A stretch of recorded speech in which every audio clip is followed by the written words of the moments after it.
nós. Proclamação do Evangelho de Nosso Senhor Jesus Cristo, segundo João. Glória a vós, Senhor. Naquele tempo, Jesus disse a Tomé: Eu sou o caminho, a verdade e a vida. Ninguém vai ao Pai senão por mim. Se vós me conhecesseis, conheceríeis também meu Pai. E desde agora o conheceis e o virdes. Disse Filipe: Senhor, mostra-nos o Pai, e isto nos basta. Jesus respondeu: Há tanto tempo estou convosco que não me conheces, Filipe. Quem me viu, viu o Pai. Como é que tu dizes: mostra-nos o Pai? Não acreditas que eu estou no Pai e o Pai está em mim? As palavras que eu vos digo, não as digo por mim mesmo, mas é o Pai que, permanecendo em mim, realiza as suas obras. Acreditai-me, eu estou no Pai e o Pai está em mim. Acreditai ao menos por causa destas mesmas obras. Em verdade vos digo, quem acredita em mim fará as obras que eu faço e fará ainda maiores do que estas, pois eu vou para o Pai, e o que pedirdes em meu nome eu realizarei, a fim de que o Pai seja glorificado no Filho. Se pedirdes algo em meu nome, eu o realizarei. Palavra da salvação. Glória a vós, Senhor. Sentar, você que está em casa, você que está aqui na nossa paróquia Santa Terezinha. Hoje é o evangelho da festa, não é evangelho da Páscoa, não, é da festa. Quando tem festa, o evangelho é próprio. As leituras são próprias, todas as três. Quando é memória, é a leitura do dia. Festa e solenidade, leitura própria. É João 14, 6, 14. Aquele evangelho conhecido, caminho, verdade e vida. Egoimi, aletheia, rodós, zoe, do grego. Naquele tempo que é hoje e agora, na hora que a anunciada acontece, palavra de Nosso Senhor, Jesus diz a Tomé, ele está falando com Tomé, aquele mesmo que depois vai querer tocar, não acredita não na ressurreição, só acredita depois que toca nos cravos, no local dos cravos, né?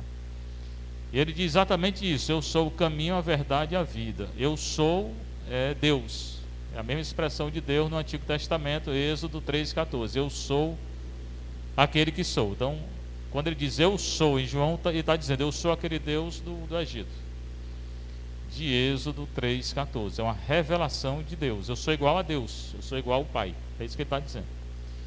Caminho que não tem outro. O mundo hoje está procurando outros caminhos, distante de Nosso Senhor. Então, no mundo hoje tem muitos caminhos: macumba, umbanda, quimbanda, candomblé, magia negra e por aí vai, espiritismo, um bocado de caminho aí, né? Ateísmo, guerra, doença, é os caminhos do mundo. Tudo afasta de Nosso Senhor. Verdade, Ele é a única verdade, não tem outra. Por mais que o homem procure outras verdades, conceitas, não existe. A única verdade é Nosso Senhor, que está aqui na Igreja Católica. Infelizmente hoje até dentro da igreja estão querendo mudar a verdade e o caminho. E a vida é o caminho, a verdade conduz à vida. E Ele é a vida, Ele é a vida eterna. A ressurreição, que é o maior dom que Ele veio nos dar, foi a ressurreição. E a gente, em vez de pedir o dom da ressurreição, pede um bocado de coisa, né? Eu fui ordenado há 20 anos, nunca vi ninguém agradecer pelo dom da ressurreição numa missa. Por isso é o primeiro dom que você tem que pedir, é o da ressurreição. Os outros, bem pequenininho, na frente deles. E eu acho que eu vou morrer e não vou escutar nunca pedir o dom da ressurreição. Ninguém vai ao Pai senão por mim. Não tem outro caminho, não tem outra vereda não. Só é salvo por Cristo, em Cristo, com Cristo. Ninguém é salvo de outro jeito. Mas, para nós católicos, Cristo veio por intermédio de Maria. Então não tem salvação sem Maria também não. Por quê? Porque ela nos deu o Salvador. Ela é corredentora, como dizia João Paulo II. É bom, está bem claro também isso, né? Aí Jesus fala no conhecimento: se vós me conhecesseis, conhecereis também meu Pai. O conhecimento, na cultura judaica, é uma experiência. Certo? O homem, quando conhece a mulher, depois que casa, é uma experiência, né? Precisa ter uma participação na vida da pessoa. Então, o conhecimento de Deus também é uma experiência. Quem nunca experimentou Deus não conhece Deus não. É preciso experimentar Deus. Como é que experimenta?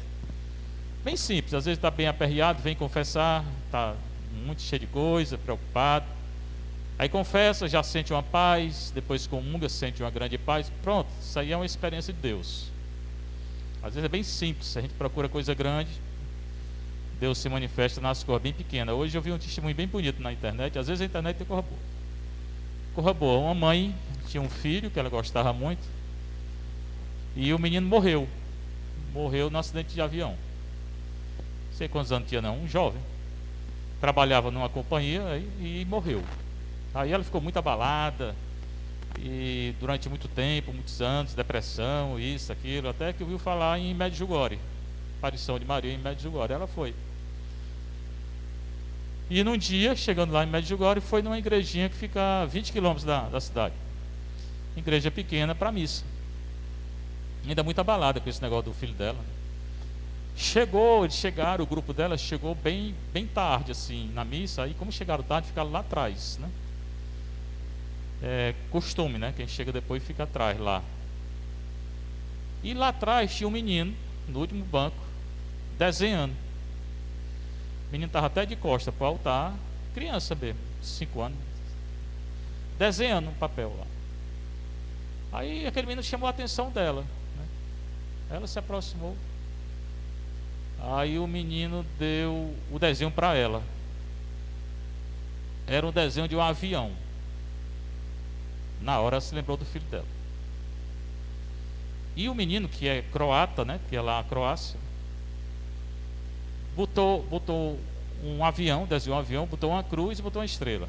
E depois botou o nome do avião: Noah. Noah era a companhia aérea do filho. Coincidência ou providência de Deus, né? Aí ali ela recebeu uma cura. Nosso Senhor se manifestou através do menino, né, numa missa e tal. Ele desenhou um avião, o menino conhecia ela, o filho dela morreu num avião. Aí botou Noah, que em croata quer dizer paz, uma coisa assim. Mas Noah é as iniciais da companhia aérea que o menino trabalhava e caiu, né? Aí ela tomou isso como uma consolação de Deus. E né? De certa forma é. Então Deus, ele age assim, coisa bem simples, que a gente às vezes procura coisa muito grande. Talvez ela estivesse procurando coisa muito grande, né? Agiu numa criança numa missa, né? A partir daí tem um livro dela contando essa história aí.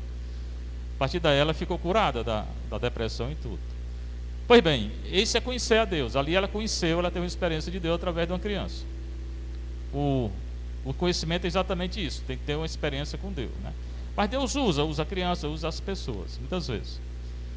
Aqui, Deus está dizendo que ninguém vai ao Pai senão por Ele.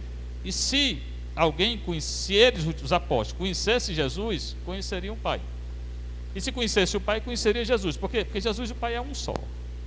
Então, já que Jesus estava com eles, com os apóstolos, já há muito tempo, então, de certa forma, ele manifestou o Pai. De certa forma, não, ele manifestou o Pai, porque ele e o Pai são um. É isso que ele está dizendo. Só que os apóstolos, já disse aqui 1000 vezes, não entenderam nada. Os apóstolos não entendiam nada. De nada. Como nós muitas vezes, né? Deus fala, a gente não entende. Aí o Filipe vai mostrar que não estava entendendo nada. Senhor, mostra-nos o Pai. Isso nos basta. Mas Jesus já tinha mostrado, porque tudo aquilo que Jesus faz com o Pai. Ele é um com o Pai. Como é que mostra-nos o Pai? Jesus é um com o Pai. Quem viu Jesus vê o Pai. Quem vê Jesus vê o Pai.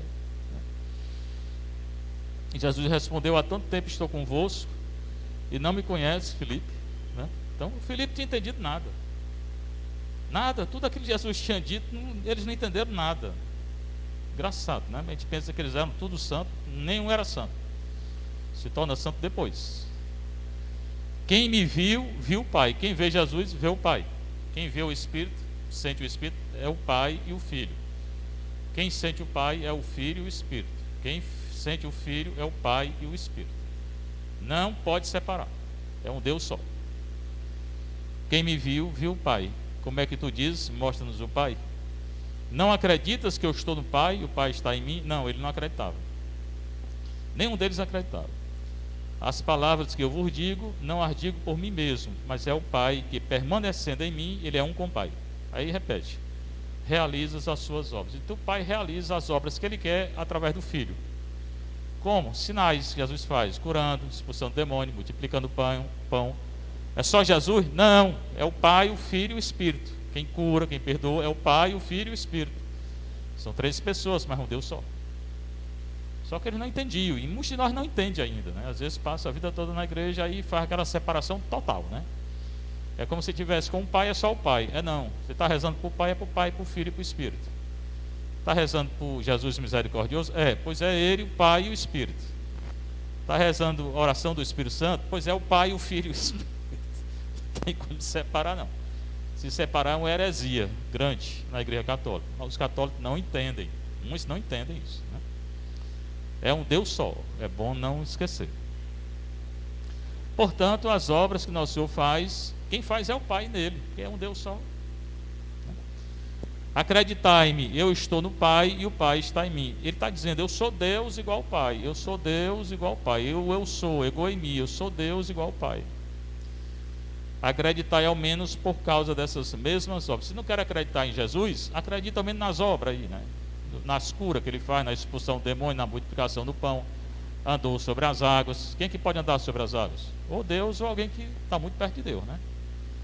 Em verdade vos digo, cada vez que o Evangelho tem 2 vezes em verdade, é uma revelação que ele vai falar.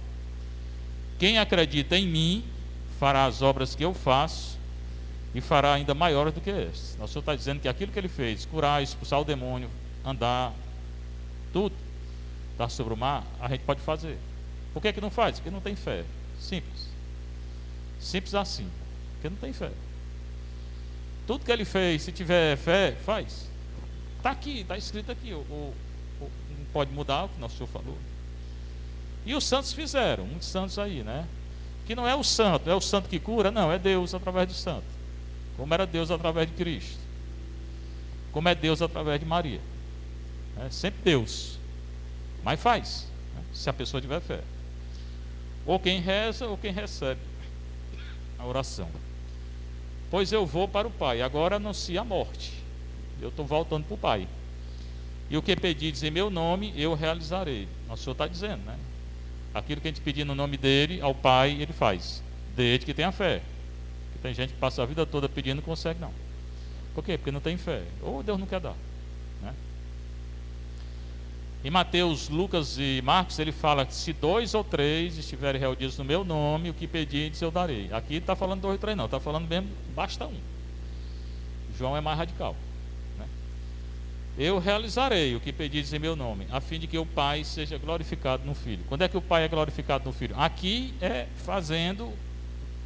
respondendo ao pedido do fiel. Mas o Pai é glorificado no Filho quando o Filho faz a vontade do Pai. Ou seja, quando o Filho morre e ressuscita. Aí o Pai é glorificado no Filho. E o Filho é glorificado no Pai porque é o Pai que ressuscita o Filho. O Filho glorifica o Pai, fazendo a vontade do Pai. E o Pai glorifica o Filho, ressuscitando o Filho. Glorificação é voltar à glória eterna que ele nunca perdeu. Que ele nunca deixou de ser Deus. Se pedirdes algo em meu nome, eu o realizarei. De novo, ele não coloca 2 ou 3. Ele fala só se pedir algo. Mas se tiver fé. E se Deus quiser dar. Se não tiver, não consegue não. Bem, aí tem a carta aos Coríntios 15, que é muito importante, carta de Paulo, que ele fala como se dá a transmissão oral. Que essa cultura aqui é uma cultura oral, não é cultura escrita. Como é que o evangelho era anunciado? Do jeito que eu estou fazendo, eu estou anunciando, estou falando.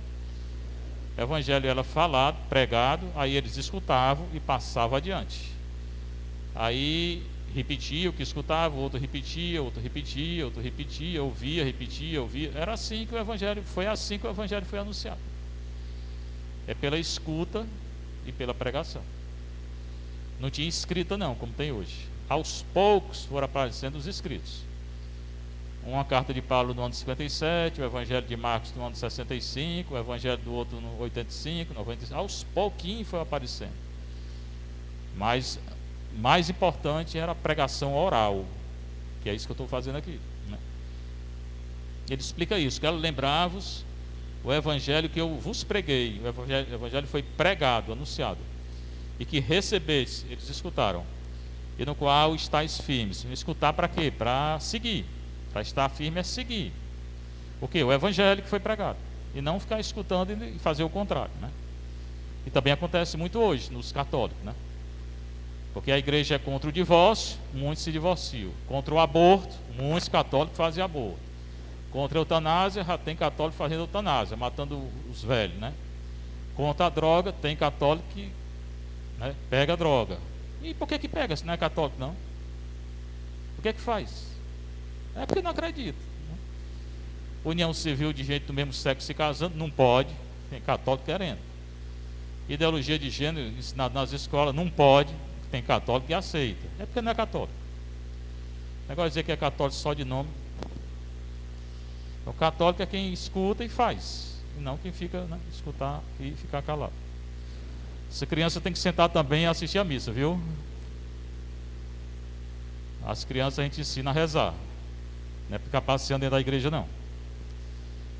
Por ele sois salvos. Então, por Cristo a gente é salvo. E é salvo por quem? Por Cristo. Só por ele. Se o estáis guardando, tal qual ele vos foi pregado por mim. Então é sempre essa história, ele prega, a turma escuta e colocar em prática. De outro modo terias abraçado a fé em vão. Aí no versículo 3 ele resume isso. Com efeito transmitivos em primeiro lugar aquilo que eu mesmo tinha recebido. Então o que foi que ele transmitiu?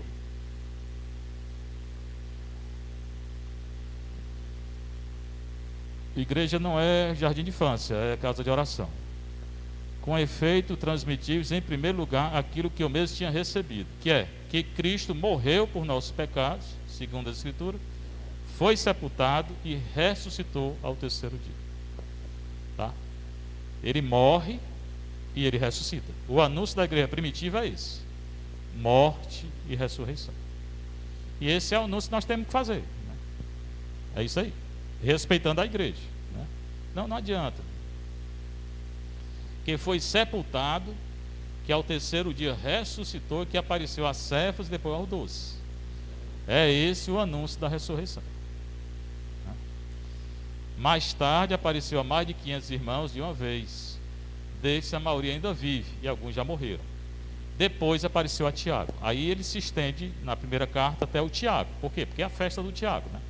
Primeira leitura fala do Filipe, o Evangelho fala do Filipe. Primeira leitura fala do Tiago. Esse Tiago era parente de Nosso Senhor. Era quem tinha mais autoridade em Jerusalém. Não era Pedro, não. Quem mandava em Jerusalém era esse aqui. A carta de Tiago é dele. Tá? Quem mandava na igreja de Jerusalém era esse homem aqui. Não era Pedro. Pedro vai mandar em Roma. Vai ser o chefe da igreja de Roma, que vai ser o chefe de toda a igreja universal. Porque a igreja universal estava em Roma, que era a capital do império. Mas quem manda aqui na igreja de Jerusalém é esse Tiago. Ele é parente de Nosso Senhor. Então, pedir a graça para Tiago, para Filipe, que a gente possa ter a mesma fé que eles tiveram, né? Fé de escutar a palavra de Deus, de anunciar a palavra de Deus, de viver a palavra de Deus. Seja louvado nosso Senhor Jesus Cristo. Para sempre seja louvada sua mãe Maria Santíssima.